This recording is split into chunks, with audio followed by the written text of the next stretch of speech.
Dans toute l'Amérique centrale, ces flics d'élite combattent les cartels. On n'a jamais vu ce genre de bateau. Le flot de cocaïne d'inonder le marché nord-américain. Il y en a une sacrée quantité. Il en sort de partout. Face à eux, un ennemi ingénieux et brutal.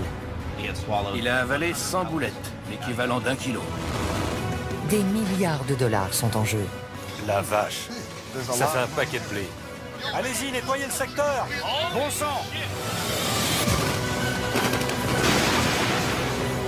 Découvrez les coulisses d'une guerre dont tout le monde a entendu parler, Et voilà.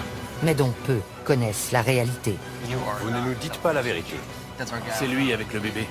Nom de Dieu. Oh, bon sang.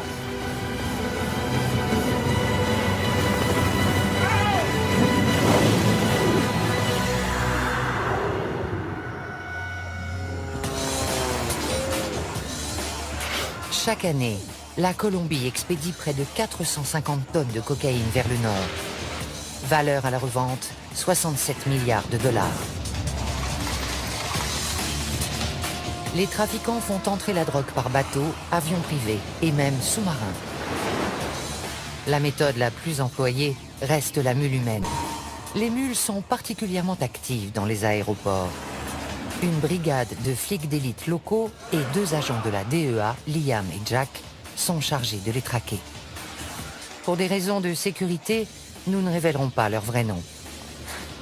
Il sort encore de la poudre blanche. Ils luttent jour et nuit contre d'habiles contrebandiers qui emploient tous les moyens pour faire pénétrer la drogue en Europe et en Amérique du Nord. Il y a de la cocaïne dans ses chaussures. Ils risquent très gros, car les cartels éliminent tous ceux qui se dressent sur leur chemin, même les agents de la DEA. Giovanni était mon bras droit, mon bras armé. Cette semaine, Liam et Jack ciblent les aéroports de Bogota et de Medellín. Mission, faire quadriller les lieux par des équipes de policiers spécialisés et prendre les mules sur le fait. Il est essentiel de contrôler le trafic des mules, parce que c'est une importante source de renseignement. Ils se dirigent vers l'aéroport Eldorado de Bogota, où sont effectuées 80% des saisies dans les aéroports colombiens. On l'appelle le monstre. La police des stupes l'appelle l'école. C'est ici qu'on apprend comment ça se passe. Il y a quel vol ce soir? Il y en a un pour Barcelone, 2 pour Madrid, Francfort et plus tard Mexico.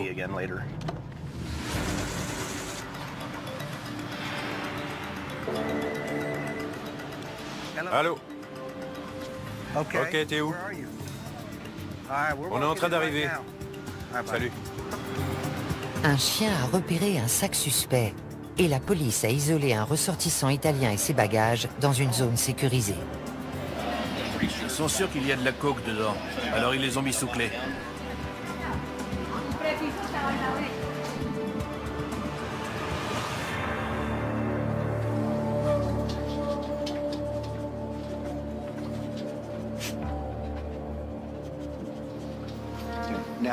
Ils vont fouiller. D'où il vient? Il est italien. Il allait où? Il allait à... Parmi les vêtements, ils découvrent un objet que Liam a déjà vu dans les bagages des mules. On tombe très souvent sur des médailles religieuses. Lui, il a une croix. Ils pensent qu'ils vont échapper à la... Mais c'est curieux. C'est pas le genre de choses qu'on jette au fond d'une valise.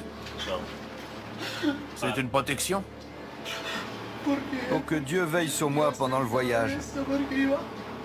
J'allais être avec ma petite amie.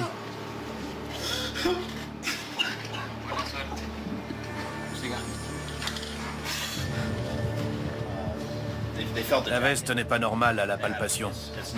Il y a quelque chose de lourd dans la doublure. Il perce le tissu pour récupérer la substance et la passer dans ce test de détection positif à la cocaïne. Dans ce cas, le jeune Italien sera arrêté et passera les 3 prochaines années dans une prison colombienne. Voilà. Test positif à la cocaïne. Positif.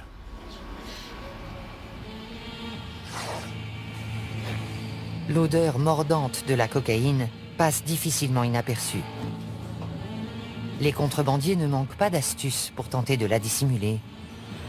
Il y a un agent de masquage. C'est peut-être un détergent utilisé pour couvrir l'odeur. J'ai un téléphone. Si vous voulez appeler quelqu'un hors de Colombie, Si je dis ça à mon père, il va faire une crise cardiaque. Ça va le tuer. Il faut surtout pas qu'il le sache.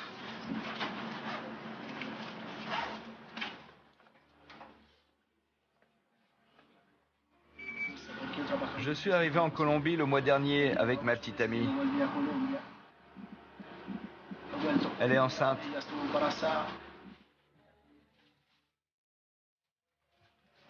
Je l'ai fait pour l'argent, pour pouvoir créer une entreprise, parce que je ne voulais pas qu'elle me quitte.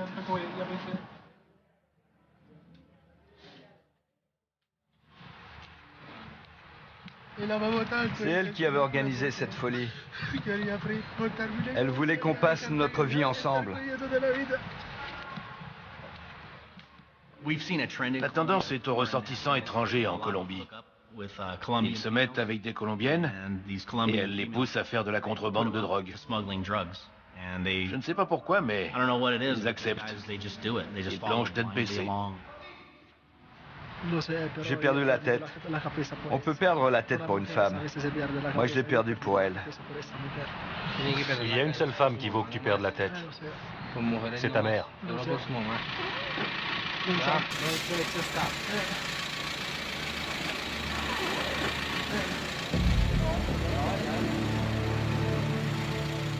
Le boulot de Liam et de Jack ne se résume pas à arrêter des mules. Leur objectif principal est de les suivre jusqu'à la source. Au revoir. La mule est tout en bas de la pyramide. Au-dessus, il y a le recruteur. Du recruteur, on peut remonter à l'emballeur. Il y a les expéditeurs colombiens et il y a un destinataire. Et puis il y a le boss. On essaie de démanteler toute la chaîne. Près de l'aéroport de Medellín, les trafiquants nous ont accordé le rare privilège de pénétrer dans leur monde. Ces gens sont ceux que Liam souhaite coffrer à tout prix. Cet homme, que nous appellerons Carlos, est un spécialiste, un emballeur dans le jargon du narcotrafic. On ouvre le lecteur de DVD, il y a plein de à l'intérieur. Je peux mettre quelque chose ici, ici et ici. Il est fier de son travail, mais il le fait rarement au public. Regardez. On dirait un câble de DVD tout à fait normal. Cette activité peut lui rapporter jusqu'à 11 000 $ par mois. Je gagne beaucoup plus que n'importe quel salarié. Je gagne en un mois ce qu'une personne normale gagne en un an. Carlos ne pourra jamais quitter le cartel, même s'il le souhaitait. Il en sait beaucoup trop. Tu bosses ou t'es mort. Il n'y a que deux options. Tu les connais, tu sais comment ils travaillent, comment ils expédient la drogue. Ce serait très difficile de les lâcher. Tu fais ton boulot et tu la fermes, c'est mieux.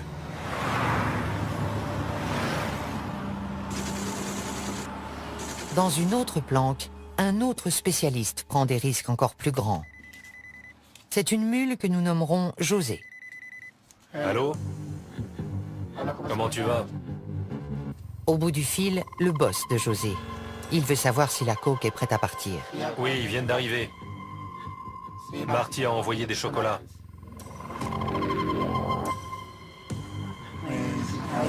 Pour pouvoir survivre, je transporte de la drogue. Je la transporte par avion, dans mon jean.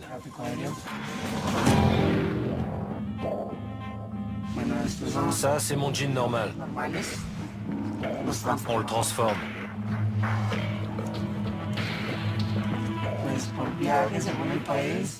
Je gagne entre 8 000 et 9 000 $ par voyage. J'ai toujours peur. Je regarde tout le temps dans mon dos.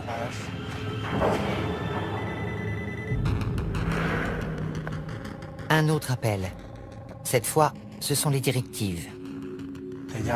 Il te veut y aller. Et si tu es prêt mentalement, ils te font répéter ce que tu vas dire, ce que tu vas faire, pourquoi tu voyages. Tu connais ton rôle quand tu arrives à l'aéroport.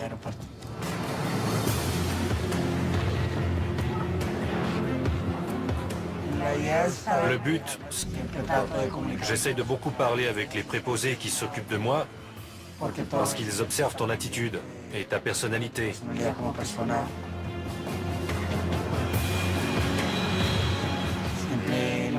Ma mère vient m'attendre à l'aéroport. Et quand j'arrive, elle me serre dans ses bras et elle m'embrasse. Ce n'est pas facile pour elle. Ce n'est pas normal. Ma mère est une femme bien.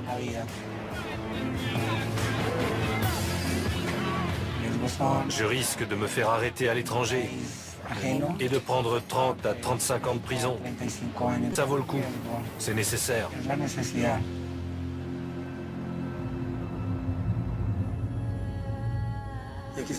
Je le fais pour ma mère, pour mon frère, pour mes études. Ce n'est pas un travail honorable, mais je suis forcé de le faire. En sortant, José nous demande de ne pas le suivre.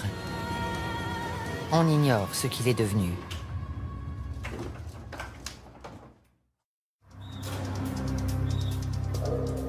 Au terminal de fret de l'aéroport de Bogota, les agents de la DEA et leurs collègues colombiens viennent de découvrir de la cocaïne dissimulée dans un colis d'aspect anodin.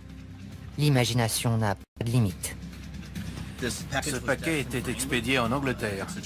C'est un livre pour enfants. À première vue, il a l'air normal.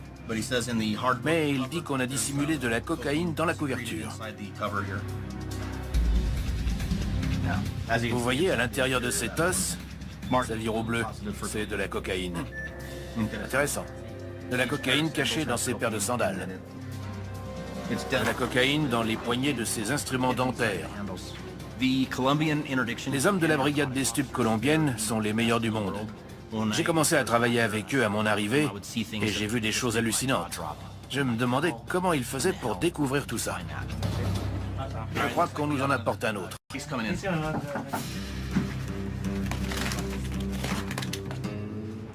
C'est un carton de déodorant à billes à destination de l'Espagne.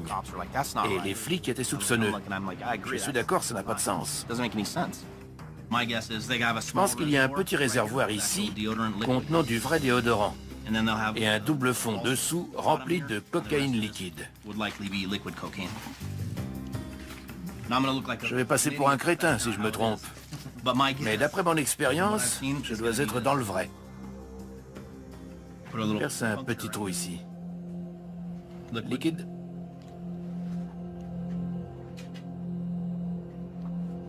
Négatif. Si ce flacon contient de la cocaïne, elle a été très habilement dissimulée. Je le presse, rien ne sort.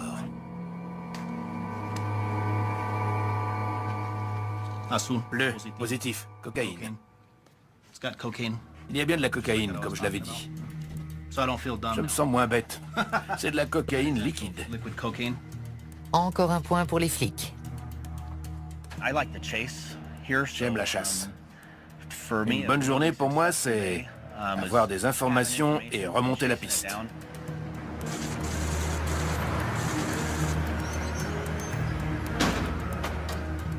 Dans l'après-midi, les hommes contrôlent des manifestes d'expédition. Ils cherchent des informations qui leur permettraient de remonter la chaîne jusqu'au chef de réseau.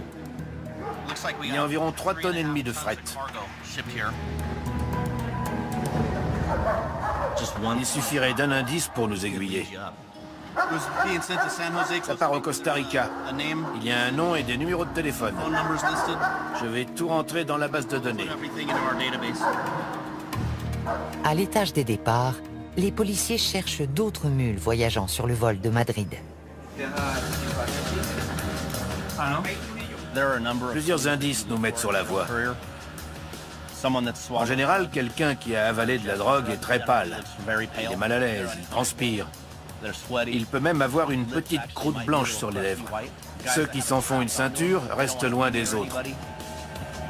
Les passagers qui montrent ces signes révélateurs ou qui paraissent simplement nerveux passent dans ce scanner corporel de dernière génération. C'est un appareil à rayons X qui radiographie les organes internes pour voir si la personne a avalé des capsules d'héroïne ou de cocaïne. Un Italien traverse le portique sans problème.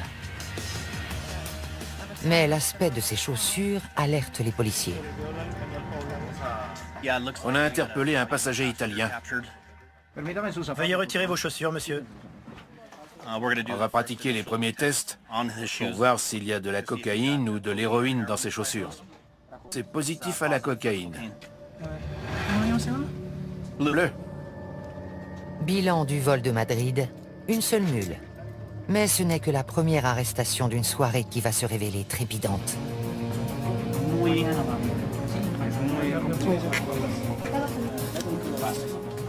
Il pèse très lourd. Trop lourd. Un petit échantillon? Voilà. Cocaïne. Il y a de la cocaïne liquide dans ce jean. On voit de la cocaïne liquide au quotidien depuis environ 1 an et demi. On en saisit beaucoup parce que c'est facile à dissimuler. Quand une méthode marche, ils s'en servent jusqu'à ce qu'elle ne marche plus, et là ils changent. Parmi les nouvelles techniques, les vêtements imbibés de coke liquide. Il les trempe dedans, comme pour faire la couleur qui ressort est caractéristique de la cocaïne. Arrivés à destination, les vêtements subissent un traitement à l'alcool pour extraire la drogue. Ensuite, un passage au micro-ondes transforme le liquide en poudre prête à la revente.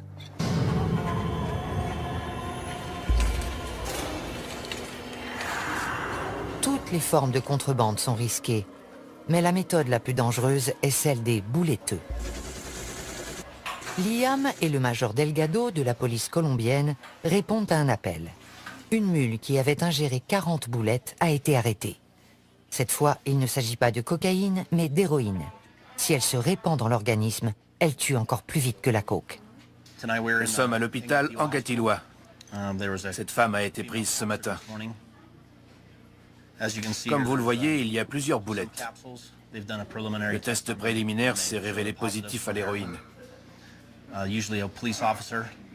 Normalement, un policier accompagne la personne aux toilettes et la regarde expulser les capsules. Ensuite, il lui fait laver les matières fécales, puis il place les boulettes dans une pochette en plastique.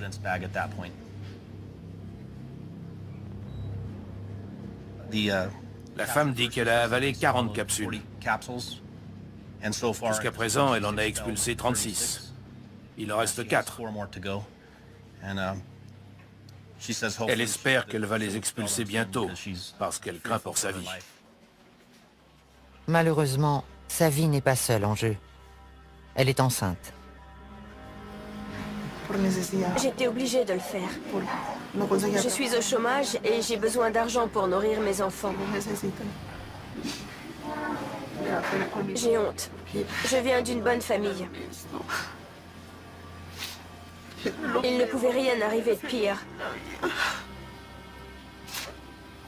J'ai déshonoré mon nom. Les miens vont me rejeter.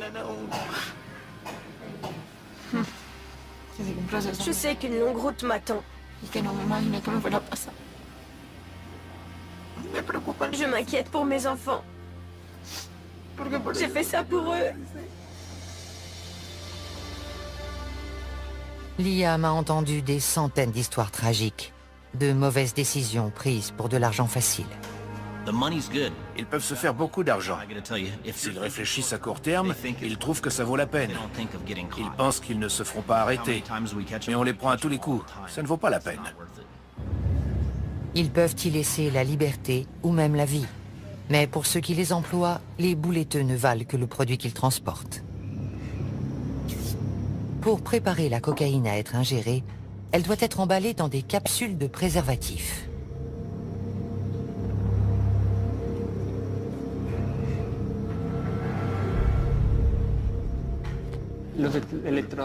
On apporte le produit On me dit emballe-le et c'est tout.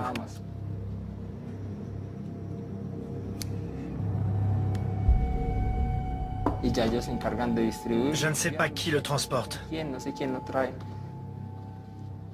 Ce qui compte, c'est d'être payé.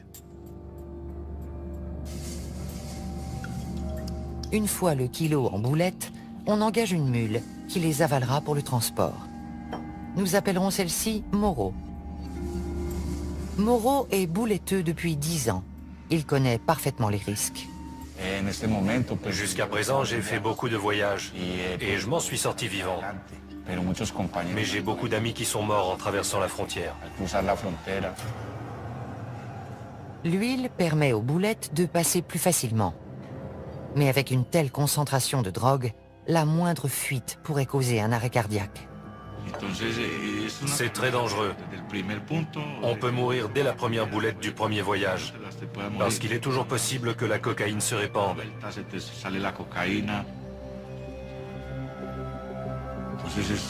C'est le métier de la mort.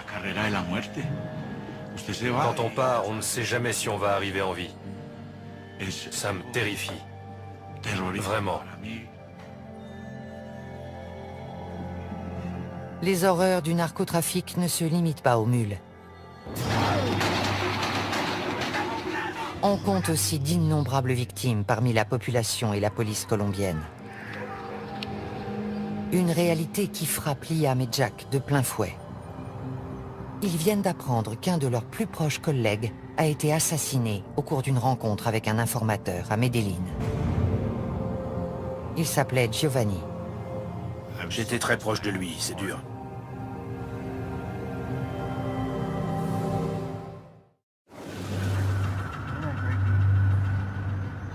Liam et Jack se rendent à Medellín, où ils comptent investir l'aéroport pour la seconde phase de leur opération coup de filet. L'objectif de ce voyage dépasse le strict cadre de l'arrestation de mules. Ils veulent trouver les assassins de Giovanni. Je vais à Medellín pour des raisons personnelles. Un de mes meilleurs amis a été tué. On vient coordonner l'enquête sur son assassinat. L'ancien bastion de Pablo Escobar demeure l'épicentre du trafic de drogue, un terrain très dangereux pour la DEA. Tout policier risque la mort à Medellín. Il faut être sur le qui-vive. Quand je viens dans cette ville, je suis prêt à tout. J'ai repéré une moto blanche derrière nous. Elle nous suit depuis une dizaine de minutes. Le conducteur s'intéresse beaucoup à nous. Il n'arrête pas de nous regarder. Il n'est peut-être pas dangereux, mais il pourrait appeler quelqu'un pour dire qu'il a vu quelque chose de bizarre. Les trafiquants sont peut-être déjà au courant de leur présence. Mais Liam et Jack continuent jusqu'au jardin botanique où Giovanni a été abattu. Giovanni était l'un des meilleurs policiers que j'ai rencontrés. Il avait un cœur de lion. Il ne connaissait pas la peur. Il faisait un boulot formidable et ça rejaillissait sur moi. Je me reposais sur lui. C'est là? On peut se garer à l'intérieur? C'est arrivé à 7h25 du matin. Il devait y avoir autant de monde que maintenant. Faut être vraiment gonflé pour faire ça en plein jour. Giovanni croyait avoir rendez-vous avec un informateur quand il a été tué de sang-froid devant des centaines de personnes. D'après les preuves matérielles et les photos de la scène de crime, le véhicule de nos hommes était garé dans ce sens. Le conducteur et le passager à l'avant, personne derrière.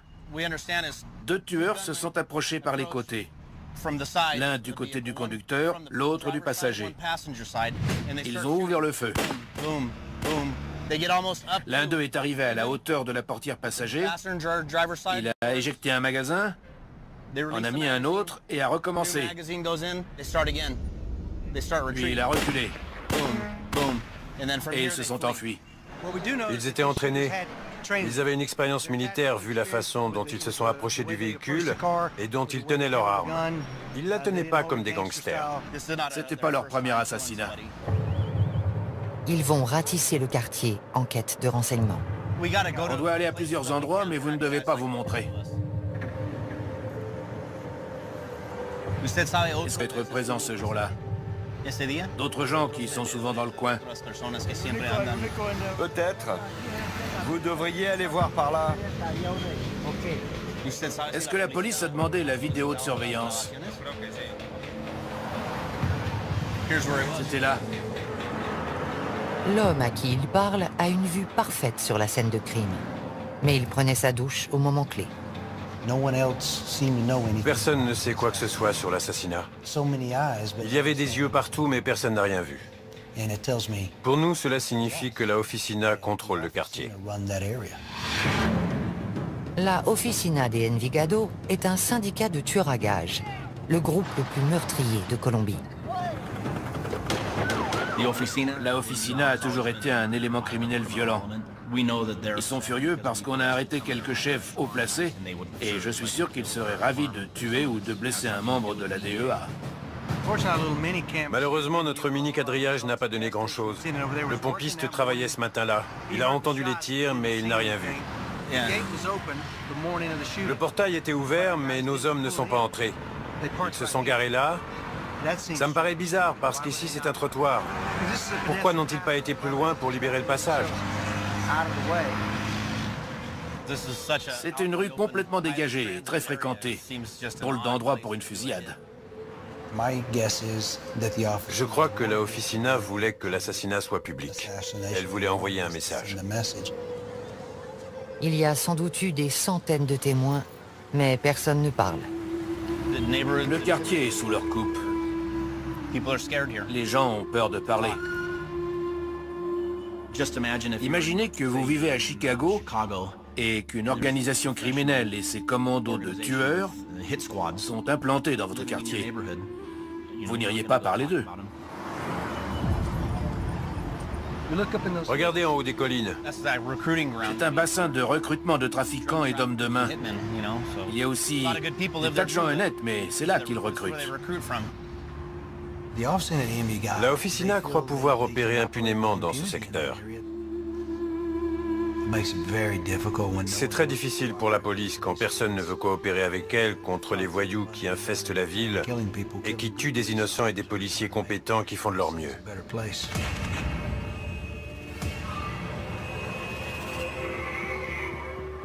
Caché dans ces collines, un tueur à la solde d'un cartel a accepté de nous confier sa vision de la guerre en cours. Il se prépare pour son prochain contrat, qui ne lui rapportera que 400 $. J'avais 16 ans quand j'ai commencé. J'ai grandi dans un quartier où il était courant de tomber sur un cadavre dès qu'on sortait de chez soi le matin.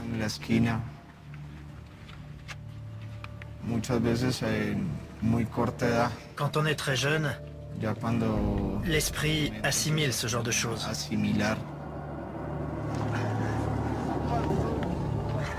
Ce n'est pas une excuse.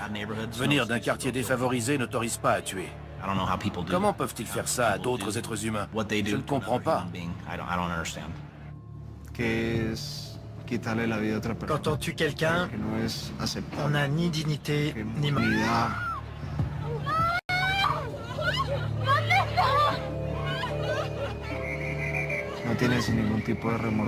On n'éprouve aucun remords. On ne se sent pas coupable. Et chaque fois, c'est plus facile. On devient plus impitoyable. Je suis un instrument. Une marionnette entre les mains de gens puissants. Ils se servent de moi pour imposer leurs lois à tout prix.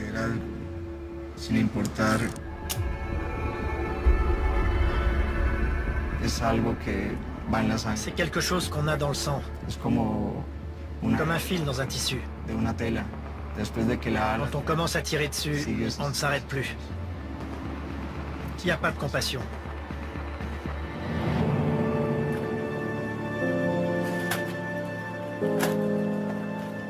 Bien qu'il traque sa victime avant de la tuer, l'assassin ignore la raison du contrat. On suppose que la personne qu'on va éliminer n'est plus utile au groupe. Ou que c'est simplement un innocent qui en sait trop.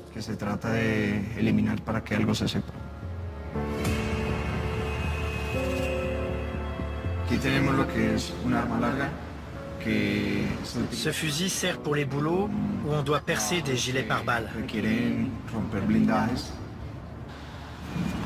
Avec le pistolet, on tire, puis on le cache.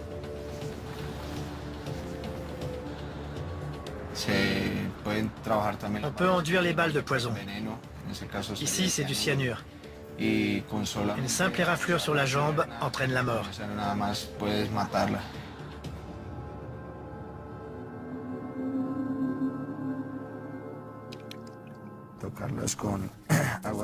On lave les balles à l'eau bénite et on récite la prière de l'assassin.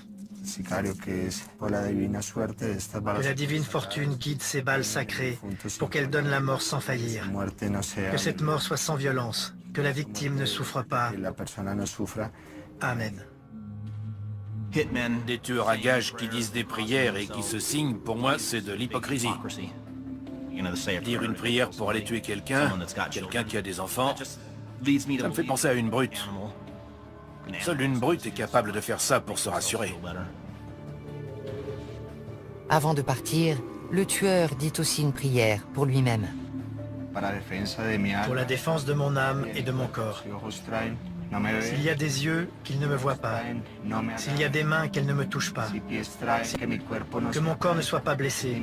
Que mon sang ne coule pas et que je ne perde pas mon âme. Au nom du Père éternel et de la Sainte Trinité. Amen.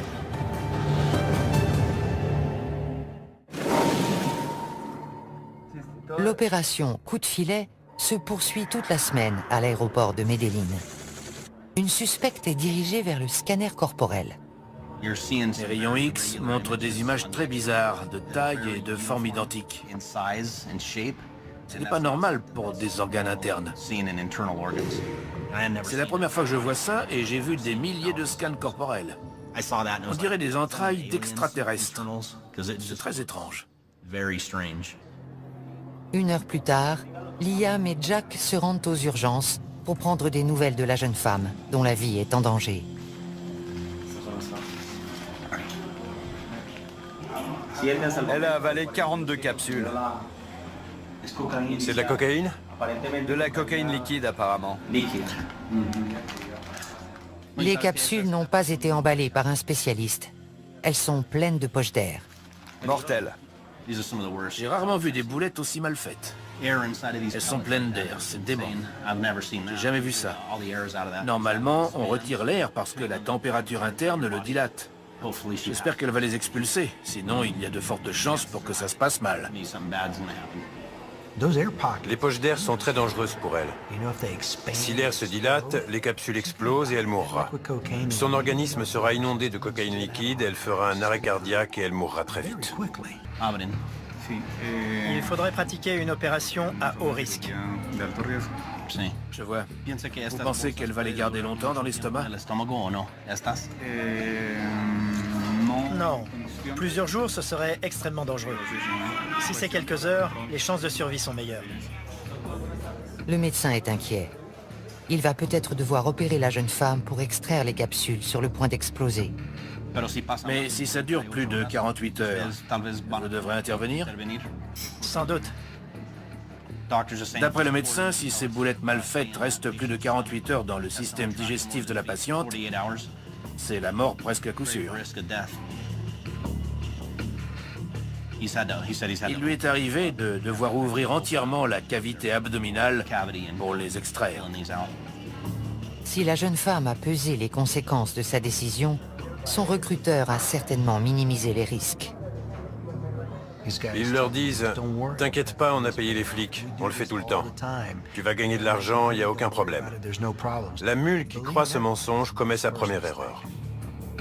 Son décès serait la première mort par overdose de l'opération Coup de filet. Non, c'est pas facile. Giovanni me disait tous les jours « Estamos en guerra », on est en guerre. « Somos un equipo, estamos en guerra ». On est une équipe, on est en guerre. C'était son leitmotiv. Ce soir, la guerre pourrait faire une nouvelle victime. Mais pour Liam et Jack, une petite victoire se profile. On a trouvé un témoin potentiel du meurtre de Giovanni.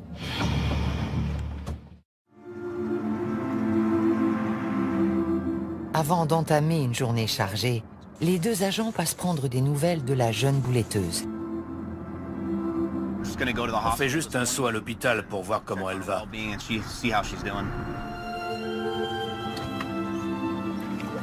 On voudrait parler à la jeune femme. Juste 5 minutes.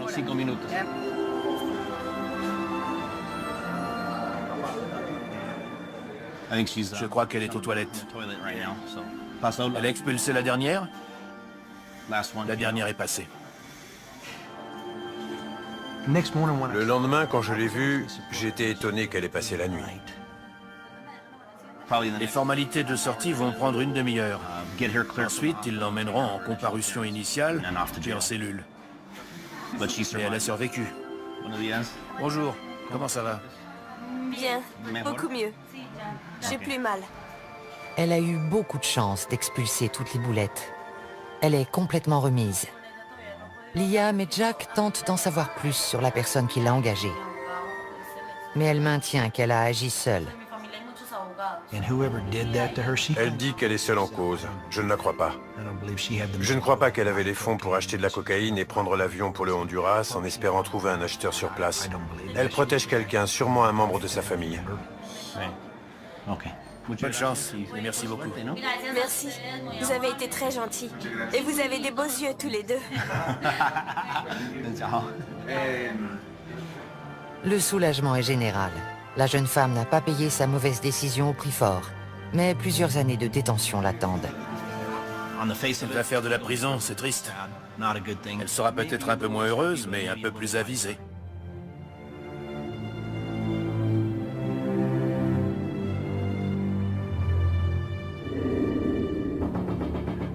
Dans l'après-midi, Liam et Jack apprennent qu'un coup de fil important a été intercepté. Ils pensent qu'il provient de l'un des organisateurs de l'assassinat de Giovanni. Il flippe complètement au téléphone. Il dit qu'on lui a tiré dessus. Ils se rendent à l'hôpital où l'homme est soigné. Pour Liam, on a voulu l'abattre à cause de ce qu'il sait. On va lui mettre les points sur les i. Tu sais que tu seras mort très bientôt. Si tu veux t'en sortir, on est là pour t'aider. La coopération de cet homme pourrait marquer un tournant décisif dans l'enquête. Franco, on va à l'hôpital. J'espère que cet individu va faire une déposition et identifier les gens qui ont tué Giovanni. On arrive à l'hôpital. On ne peut pas vous emmener, c'est trop important.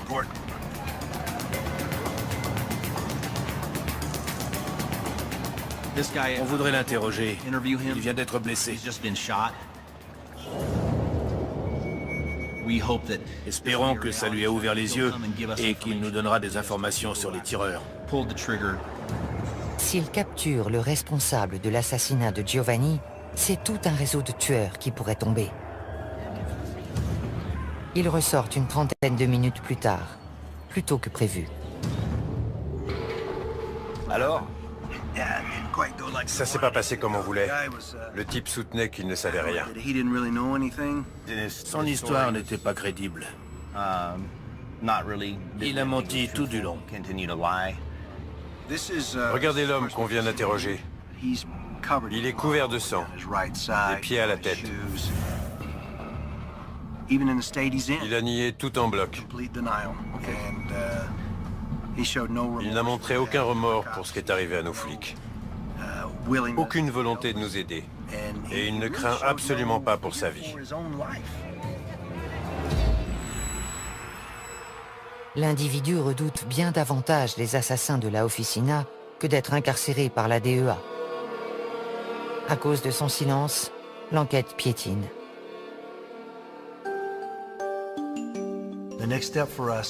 La prochaine étape consiste à demander un mandat d'arrêt pour cette personne. Qu'on le mette au moins derrière les barreaux, où on pourra le protéger. Car il est notre suspect principal, mais aussi notre témoin principal. On emploie toutes les méthodes d'investigation possibles. C'est ma façon de lui rendre hommage. J'essaye de résoudre l'affaire et je reste en contact avec sa veuve. C'est important. il aurait fait pareil pour moi. On n'enquêtait pas sur la Oficina de Envigado, mais maintenant on les a dans le collimateur. On n'oubliera pas, on laissera pas passer.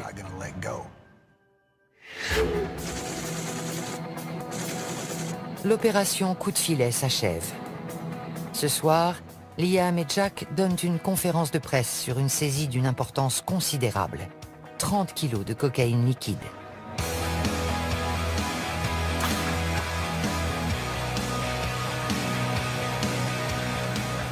Chacun de ces sachets d'apparence anodine contient un ballon de la plus pure cocaïne liquide.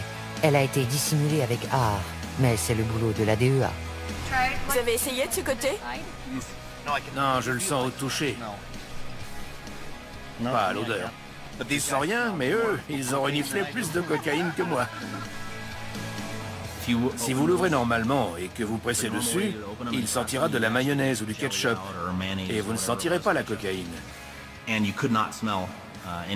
Mais dès que vous percez le sachet, l'odeur de la cocaïne couvre tout. Celui qui l'a emballé a fait du bon boulot pour la masquer. C'est une bonne méthode de contrebande. On a tout vu ici, dans le pantalon, les vêtements imbibés. Leur imagination en matière de cachette n'a pas de borne. Cette saisie est une victoire pour la DEA et ses collègues colombiens. Et alors même qu'ils se réjouissent, les trafiquants échafaudent de nouveaux plans et expédient des tonnes de drogue vers l'Amérique du Nord. On nous demande si ça vaut la peine, si on change quelque chose. Il n'y a pas de doute, on est efficace. La présence de la DEA en Colombie a réduit le trafic de drogue. Depuis mon arrivée, la sécurité publique s'est améliorée. L'économie et la population s'en trouvent mieux. Soldats dans une guerre d'une violence inouïe, confrontés à la puissance de milliards de dollars, Liam et Jack poursuivent le combat.